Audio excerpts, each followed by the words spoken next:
आज चीनो आँख दिखावत हो, पाकिस्तानो आँख दिखावत हो, तो उन्हें अखिए निकाल लेवल जा सारन का। एकदम सही कहा। हमारे एक बयान बहुत तेजी से वायरल होता राजभर रेजिमेंट का। जी जी। काहे खातिर हम बात करें राजभर रेजिमेंट, देश का सारे राजा परास्त हो गल ना, तो एक राजा विदेशी आक्रांता के रेले खातिर, मतलब ओके एकदम ठीक से रेल दे, रेले खातिर, ससुरा को रेले खातिर। नमस्कार दोस्तों, हम भेलारा गांव के सुल्तानपुर एरिया में आए हैं जहां की महारैली का आयोजन किया गया है।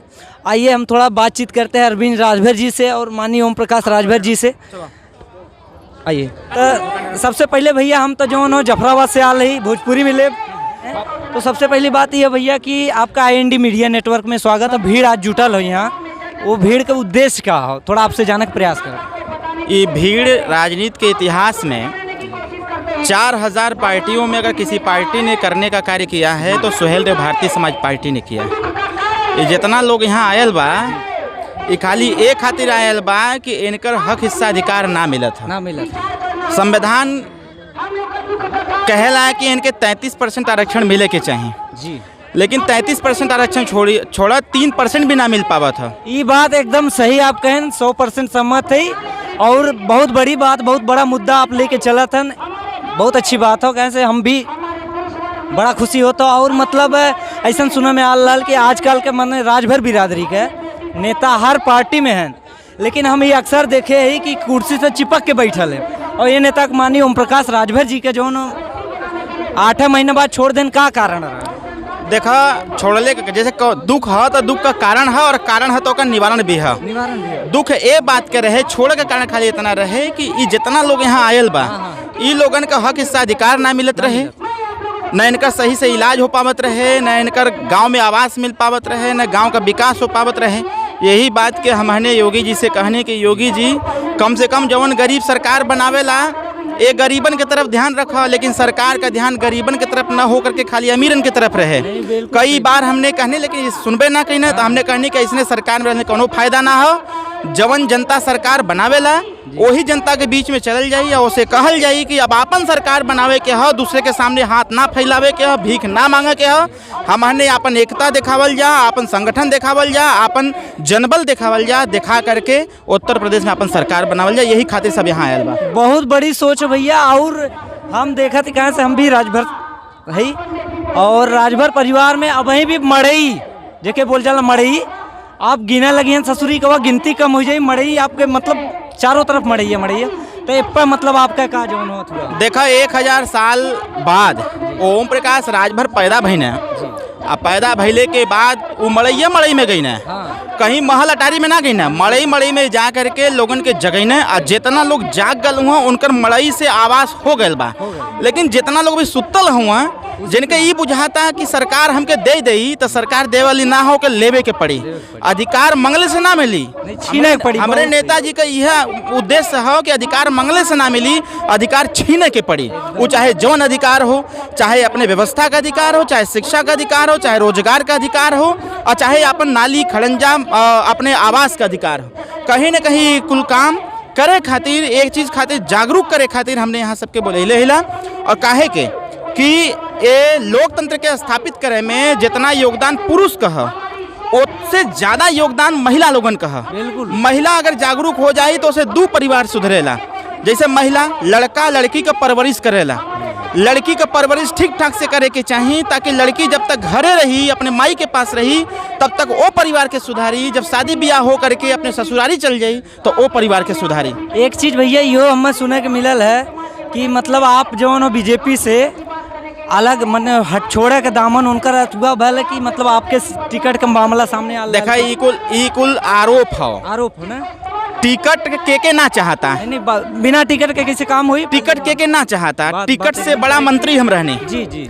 टिकट से बड़ा मंत्री रहने, या बाऊ मंत्री, हम मंत्री, 7 मंत्री सब इस्तीफा दे दिले। तो ई कुल विरोधिन का काम विरोध बतियाई, लेकिन सही बात जवन बा वो ई है कि आज देखो जैसे ठीक है टिकट का बात रहे। तो अब ही सरकार चलत है ना, अबे तो चुनाव कोनो ना है, सदन में जे आरोप लगावे खाली एक टिकट खातिर परेशान हुआ, तो सदनवा में जब भाई राजभर समाज खातिर आवाज ओम प्रकाश राजभर उठावे न कि इनके आरक्षण मिले के चाहिए, इनके व्यवस्था मिले के चाहिए, इनके दवाई मिले के चाहिए, इनका बिजली बिल माफ होए के चाहिए, तो वही सदनवा में 2-4 ठे औरो राजभर हुआ, तो वो तो खड़ा होके बोलन नहीं, वो तो ना बोलले, लेकिन हम कहीं ना कहीं हम ऐसा लोगन के नामर्द मानीला, चाहे हम भय चाहे क्यों भल, हम ऑन कैमरा बोले थी जो समाज के लिए कुछ नहीं किया वो बेकार है, चाहे कोई भी हो।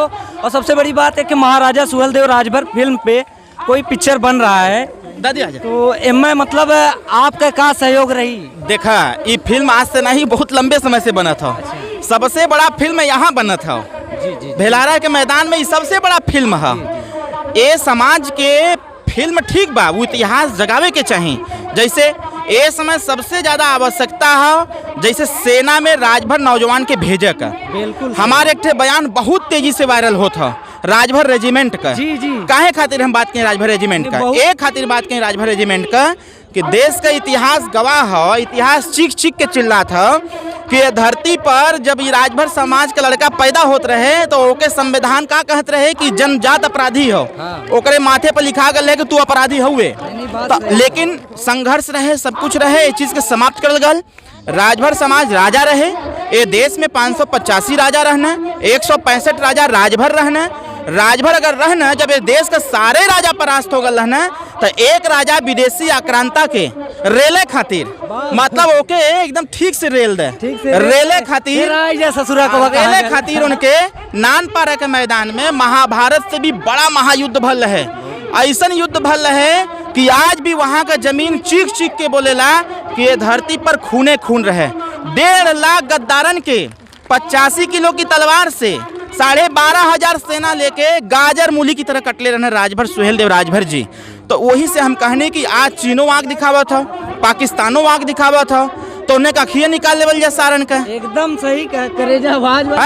और ओकरे बाद हम ही कहनी कि जितना राजभर समाज का नौजवान हूँ पढ़ल लिखल, नौकरी तो मिलत हो नहीं बाबा जी के राज में, तो चला उनके अग्निवीर की तरह सेना में भर्ती कर दा, राजभर रेजिमेंट बना दा, और चीन बॉर्डर पाकिस्तान बॉर्डर पर खड़ा कर दा, और दे 56 सारे के रेल के घुसा दे। बात सही भैया, तोहार एक नंबर कहो, सेना में भर्ती कह दे, छोड़ दे पाकिस्तान और पता चीन फिन साफ कह दी है, ये हमारो मानव। अरे जब इतिहास कहत बा, जब विदेशी आक्रांता के देश से बाहर जाए ना देना, काट घलना वही थे हैं गाजर मुरई, बस वैसे ही राजभर नौजवान के बॉर्डर पर खड़ा कर देवे के बा, AK-56 थमा देवे के बा, कह देवे का चाप दे एकदम चाप के। ओकरे बाद का करी ले के 20-25 किलोमीटर अंदर घुरेस के आ जाई, और फिर योगी जी कहिए, मोदी जी कहिए बस खबरदार अब और अंदर नहीं, तो फिर वापस चली आई, फिर कह के आई कि दोबारा आइले, तब पढ़ रहे राजा सुहेलदेव राजभर के इतिहास, काट घलब यही थे। अच्छा भैया, हम एक चीज और जानने के प्रयास करब, मतलब इतिहास अपन सबके बहुत जगह दबाई गया हो, जैसे जौनपुर में, तो जौनपुर में वहाँ पर मुगल के शासक केरारवीर जो वहाँ के राजा रहे, उन्हें कोने में दफना देवल गल हो, उनका नामों मतलब बहुत जने देखा कहा ना का है कि देश का इतिहासकार ही अपन इतिहास दबाइना, लेकिन अगर एक नेता खड़ा हो करके अगर इतिहास के जगावत हो, समाज के बाहुबल के बतावत हो, और उनके जगा करके कहो तो कि तू अपन लड़ाई लड़, जब ये देश में राजभर राजा लड़ करके विदेशी आक्रांता के देश से बाहर खदेड़ सका ना, तो तू अपन हक हिस्सा ले सकल। जब अपन सरकार हुई, अपन व्यवस्था हुई, अपन नेता मुख्यमंत्री हुई, तो अपन जितना इतिहास हो, जितना कोट किला खंडहर सब पर कब्जा कर लेवल जाये, और कब्जा करके एक नया इतिहास लिखल जाये कि देश में राजा रहने। अच्छा भैया, हम आपसे ही जानना चाहब, मान लो सरकार अपन बनत हो, ठीक हो, तो मतलब अपने इतिहास को उजागर करे का मतलब आपका योगदान रही, कुछ भूमिका का रही थोड़ा? जैसे मायावती जी अपन सरकार बनैनी, तो गौवा का नाम अम्बेडकर ग्राम कर देने, वैसे हम कह दे सुहेलदेव राजभर ग्राम। अरे बारे भैया वाह, इतिहास कैसे न जाने, कैसे न आगे बढ़े, भाई काम करे वाला व्यक्ति चाहिए ना। हम तो देखा भैया, जाति धर्म पर ना आए, हम जानी ला कि अपने भारत देश में जे भी देश के लिए करे हो, लड़े मरे हो, ओके बिना समाज का नाम दे, ओकर जोन हो मर दे नहीं थे। देश राजभर समाज के इतना बड़ा इतिहास रहे कि भारत का नाम भर के नाम से क्या समझत हुआ तो हमने कहिला, तुमने कुल के इंसान पागल हो, पढ़ले ना हुआ, पढ़े ना हुआ, इतिहास उनके पते ना हो, उनके कौन इतिहास पता हो कि हाँ ये देश में केहू रहे।